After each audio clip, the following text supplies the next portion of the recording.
Assalamualaikum warahmatullahi wabarakatuh. Perkenalkan, nama saya Adam Saroji, MA Konsentrasi MSDM A1. Saya di sini menjelaskan tentang penilaian kinerja. Apa itu penilaian kinerja? Penilaian kinerja adalah suatu proses atau kegiatan yang dilakukan oleh perorangan atau kelompok dalam sebuah perusahaan untuk mengevaluasi dan mengkomunikasikan bagaimana karyawan melakukan pekerjaan dengan cara membandingkan hasil pekerjaannya dengan seperangkat standar yang telah dibuat dalam suatu periode tertentu yang digunakan sebagai dasar pertimbangan suatu kegiatan. Penilaian kinerja merupakan metode mengevaluasi dan menghargai kinerja yang paling umum digunakan. Penilaian kinerja dilakukan untuk memberitahu karyawan apa yang diharapkan pengawas untuk membangun pemahaman yang lebih baik satu sama lain. Penilaian kinerja menitik beratkan pada penilaian sebagai suatu proses pengukuran sejauh mana kerja dari orang atau kelompok orang dapat bermanfaat untuk mencapai tujuan yang ada.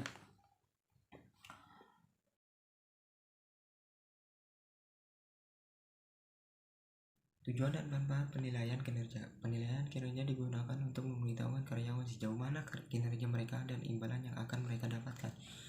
Penilaian kinerja juga bertujuan untuk mengevaluasi dan memberikan umpan balik pada karyawan yang akan mengembangkan karyawan dan juga keefektivitasan organisasi. Menurut Mangku Prawinata 2002, tujuan penilaian kinerja adalah sebagai berikut, dibagi 10. Yang pertama, perbaikan prestasi kerja. Umpan balik pelaksanaan kerja memungkinkan karyawan, manajer, dan departemen personalia dapat membetulkan kegiatan-kegiatan mereka untuk memperbaiki prestasi. Yang kedua, penyesuaian kompensasi. Evaluasi kinerja membantu para pengambil keputusan untuk menentukan kenaikan upah, pemberian bonus, dan bentuk kompensasi lainnya. Yang ketiga, keputusan penempatan, promosi, transfer, dan demosi biasanya didasarkan pada kinerja masa lalu atau antisipasinya. Yang keempat, kebutuhan pelatihan dan pengembangan. Kinerja yang jelek mungkin menunjukkan kebutuhan akan latihan, demikian juga prestasi yang baik. Kelima, perencanaan dan pengembangan karir. Umpan balik prestasi mengarahkan keputusan karir, yaitu tentang jalur karir tertentu yang harus diteliti. Yang keenam, penyimpangan proses staffing. Kinerja yang baik atau jelek mencerminkan kekuatan atau kelemahan prosedur staffing departemen personalia. Yang ketujuh, ketidakakuratan informasional. Potensi kerja yang jelek mungkin menunjukkan kesalahan-kesalahan dalam informasi analisis jabatan, rencana sumber daya manusia atau komponen-komponen sistem informasi manajemen personalia. Yang ke-8, kesalahan-kesalahan dalam desain pekerjaan. Kinerja yang jelek mungkin merupakan suatu tanda kesalahan dalam desain pekerjaan. Yang ke-9, kesempatan kerja yang adil. Penilaian kerja secara akurat akan menjamin keputusan penempatan internal diambil tanpa diskriminasi. Ke-10, tantangan eksternal. Terkadang kinerja dipengaruhi oleh faktor-faktor di luar lingkungan kerja seperti keluarga, kesehatan, kondisi finansial, atau masalah pribadi lainnya. Manfaat penilaian kinerja menurut Kessler 2015 dibagi menjadi 5. Yang pertama, sebagian besar pekerjaan mendasarkan keputusan bayaran, promosi, dan retensi pada penilaian karyawan. Yang kedua, penilaian memainkan peran sentral dalam proses manajemen kinerja pemberi kerja. Manajemen kinerja berarti secara terus-menerus memastikan bahwa kinerja setiap karyawan sesuai dengan sasaran keseluruhan perusahaan. Yang ketiga, penilaian memungkinkan manajemen dan bawahannya mengembangkan rencana untuk mengoreksi adanya defisiensi dan untuk menguatkan kekuatan bawahan. Yang keempat, penilaian memberikan kesempatan untuk meninjau rencana karir karyawan dengan mempertimbangkan kekuatan dan kelemahan yang ditampilkan. Yang kelima, penilaian memungkinkan penyedia untuk mengidentifikasi adanya kebutuhan akan pelatihan dan langkah-langkah perbaikan yang dibutuhkan.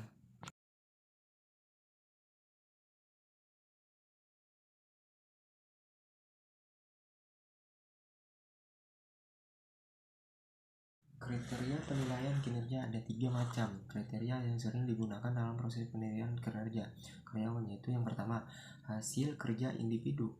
Jika hasil kerja adalah aspek kerja yang diutamakan pada jabatan tersebut, maka hasil kerja individu dapat dijadikan kriteria penilaian. Yang kedua, perilaku. Pada banyak jabatan sulit menentukan keluaran tertentu yang dapat dijadikan kriteria penilaian. Pada jabatan semacam ini, pihak manajemen dapat menggunakan perilaku sebagai kriteria penilaian, sebab perilaku merupakan faktor penentu efektivitas kerja karyawan. Perilaku yang dinilai tidak selalu perilaku yang secara langsung berkaitan dengan produktivitas. Yang penting, perilaku tersebut membantu efektivitas kerja organisasi. Yang ketiga, Traits adalah karakteristik individu yang sering tampil dan menggambarkan tingkah laku individu. Kriteria penilaian yang paling lemah karena dari kriteria yang ada, traits adalah yang paling jauh dari performa individu yang sebenarnya. Sifat yang baik atau dapat diharapkan adalah kriteria yang tidak terkait dengan performa kerja. Di dalam interaksi sosial, sifat-sifat semacam ini cenderung untuk diperhatikan orang lain, termasuk oleh atasan langsung. Sedangkan menurut Scholar dan Jackson 2006, terdapat 3 kriteria dalam penilaian kinerja, yaitu yang pertama, kriteria berdasarkan sifat, yaitu memusatkan diri pada karakteristik pribadi seorang karyawan, loyalitas, keandalan, kemampuan berkomunikasi, dan keterampilan memimpin. Jenis kriteria ini memusatkan diri pada bagaimana seseorang, bukan apa yang dicapai atau tidak dicapai seseorang dalam pekerjaannya. Yang kedua, kinerja berdasarkan perilaku, yaitu terfokus pada bagaimana pekerjaan dilaksanakan. Kriteria ini penting bagi pekerja yang membutuhkan hubungan atau personal. Yang ketiga, kinerja berdasarkan hasil. Kriteria ini berfokus pada apa yang telah dicapai atau dihasilkan ketimbang bagaimana sesuatu dicapai atau dihasilkan. Kriteria ini sering dikritik karena meninggalkan aspek kritis pekerjaan yang penting seperti kualitas. Jenis-jenis metode penilaian kerja menurut Marcus dan Jackson 2006 dibagi menjadi 2, yaitu metode penilaian kerja kinerja berorientasi masa lalu dan metode penilaian kinerja berorientasi masa depan. Yang pertama, metode penilaian kinerja berorientasi masa lalu.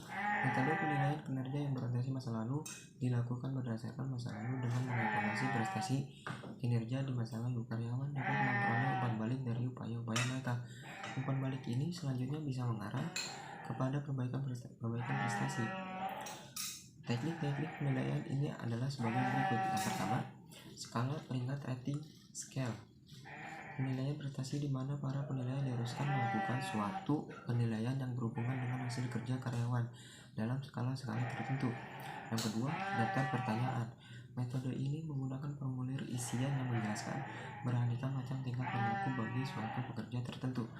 Yang ketiga, metode dengan pilihan terarah. Salah satu sasaran dasar pendekatan pilihan ini adalah untuk mengurangi dan menyingkirkan kemungkinan berat sebelah penilaian dengan memaksakan suatu pilihan antara pernyataan-pernyataan deskriptif yang kelihatannya memiliki nilai yang sama. Yang keempat, metode peristiwa kritis. Metode ini merupakan pemilihan berdasarkan pada catatan yang dibuat penilai atas perilaku karyawan yang sangat kritis, seperti sangat baik atau sangat jelek di dalam melaksanakan pekerjaan. Yang kelima, metode catatan prestasi. Metode ini berkaitan erat dengan metode peristiwa kritis, yang itu catatan penyempurnaan yang banyak digunakan oleh profesional. Yang keenam, skala peringkat dikaitan dengan tingkah laku. Metode ini merupakan suatu cara penilaian prestasi kerja karyawan untuk kurun waktu tertentu di masa lalu dengan mengkaitkan skala peringkat prestasi kerja dengan perilaku tertentu. Yang ketujuh, metode peninjauan lapangan. Penilaian turun ke lapangan bersama-sama dengan ahli dari SDM. Spesialis SDM mendapat informasi dari atasan langsung perihal prestasi karyawan, lalu mengevaluasi berdasarkan informasi tersebut. Yang kedelapan, tes dan observasi prestasi kerja. Berdasarkan pertimbangan dan keterbatasan, penilaian prestasi dapat didasarkan pada tes pengetahuan dan keterampilan berupa tertulis dan peragaan. Syaratnya tes harus valid dan reliable. Yang kedua, metode penilaian kinerja berorientasi masa depan. Metode Orientasi masa depan berfokus pada kinerja masa yang mendatang dengan mengevaluasi potensi karyawan atau menetapkan sasaran kinerja di masa mendatang secara bersama-sama antara pimpinan dengan karyawan. Metode penilaian kinerja berorientasi masa depan mencakup yang pertama, penilaian diri sendiri. Penilaian diri sendiri adalah penilaian yang dilakukan oleh karyawan sendiri dengan harapan karyawan tersebut dapat lebih mengenal kekuatan dan kelemahan dirinya sendiri sehingga mampu mengidentifikasi aspek-aspek perilaku kerja yang perlu diperbaiki pada masa yang akan datang. Yang kedua, manajemen berdasarkan sasaran. Manajemen berdasarkan sasaran merupakan satu bentuk penilaian di mana karyawan dan dia bersama-sama menetapkan tujuan-tujuan atau sasaran-sasaran pelaksanaan kerja karyawan secara individu di waktu yang akan datang. Yang ketiga, implikasi penilaian kinerja individu dengan pendekatan MBO, Management by Objective. MBO digunakan untuk menilai kinerja karyawan berdasarkan keberhasilan mereka dalam mencapai tujuan yang telah ditetapkan melalui konsultasi dengan atasan mereka. Keberhasilan dari penilaian kinerja tergantung pada pendekatan yang konsisten dan mendapatkan perbandingan hasil, ukuran, dan standar yang jelas. Selain penilaian harus bebas dari bias. Yang keempat, penilaian dengan psikolog. Penilaian dengan menggunakan psikolog untuk melakukan penilaian potensi-potensi yang akan datang, bukan kinerja masa lalu. Yang kelima, pusat penilaian. Penilaian ini sebagai bentuk penilaian pekerjaan terstandar yang tertumpu pada beragam tipe evaluasi dan beragam penilaian. Pusat-pusat penilaian sebagai bentuk standar pekerja yang bertumpu pada tipe-tipe evaluasi dan nilai-nilai ganda.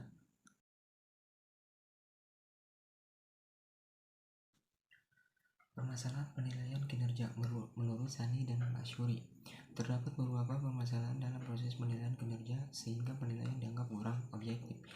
Adapun faktor-faktor yang mempengaruhi permasalahan dalam penilaian kinerja adalah sebagai berikut. Yang pertama, bias penilai. Kesalahan yang sering terjadi adalah pada si penilai. Bias penilai tersebut biasanya tidak ada pekerjaan, akan tetapi biasanya pada karakteristik pribadi seperti usia, jenis kelamin, senioritas, suku atau agama, kedekatan dengan pimpinan, dan lainnya. Manajemen perlu menghilangkan bias-bias mengawas terhadap individu bawahan atau menangkal bias tersebut selama proses penilaian. Yang kedua, halo efek. Halo efek adalah opini pribadi atau subjektivitas penilaian terhadap yang dinilai. Hal ini dapat terjadi karena penilaian performansi yang sesaat. Sebagai contoh, jika seorang penilai menyukai seorang karyawan, maka opini tersebut bisa jadi mengalami distorsi estimasi terhadap kinerja karyawan itu. Masalah ini sering meringankan atau memberatkan ketika para penilai harus menilai karakter pribadi teman-teman mereka atau seseorang yang sangat tidak disukainya. Yang ketiga, central tendency. Central tendency adalah kondisi penilaian yang dilakukan tidak secara komprehensif. Penilaian yang dilakukan hanya melihat rata-rata tingkat produktivitas pekerjaan. Hal ini terjadi karena kurang adanya keakraban antara penilai dan yang dinilai. Keempat, leniency atau kelunakan adalah penilaian yang diberikan terlalu lunak atau murah dengan memberikan nilai yang tinggi kepada yang dinilai. Bias kemurahan hati ini seperti itu tidak dihendaki karena hasilnya para pegawai bakal terlihat lebih dari kenyataan yang sesungguhnya. Pada akhirnya, kekurangan keakuratan penilaian ini mengarah kepada perputaran para pegawai yang dipindah ke organisasi lain yang sanggup menilai kinerja mereka secara akurat dan memberikan mereka pengakuan yang mendasar. Yang kelima, strictness, ketaatan. Strictness adalah penilaian kinerja dilakukan secara ketat. Kadang-kadang penilai akan memberikan penilaian yang rendah terhadap kinerja seseorang, meskipun sebenarnya beberapa karyawan kinerja di atas rata-rata. Bias-bias keketatan dan kemurahan hati ini dapat dikendalikan atau dihitung dengan dua cara. Yang pertama, dengan mengalokasikan nilai-nilai ke dalam distribusi yang dipaksakan, di mana bawahan dibagi menurut distribusi nomor, atau Yang kedua, dengan mengurangi ambiguitas skala-skala penilaian itu sendiri. Pengurangan ambiguitas ini dilakukan dengan memperbaiki definisi dari dimensi dan menyediakan definisi untuk berbagai poin skala. Yang keenam, recensi. Recensi adalah penilaian yang dilakukan pada saat-saat tertentu atau sesaat saja. Penilaian ini biasanya dilakukan hanya pada saat-saat yang dianggap oleh tim penilai saat yang tepat untuk dilakukan penilaian, sehingga penilaian ini tidak dilakukan secara teratur dan rutin, melainkan sesempatnya tim penilai untuk melakukan penilaian. Akibat dari penilaian ini, maka akan sulit untuk menetapkan karyawan yang potensial atau tidak.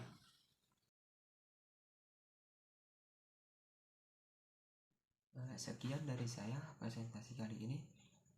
Bila ada salah kata, mohon maaf. Assalamualaikum warahmatullahi wabarakatuh.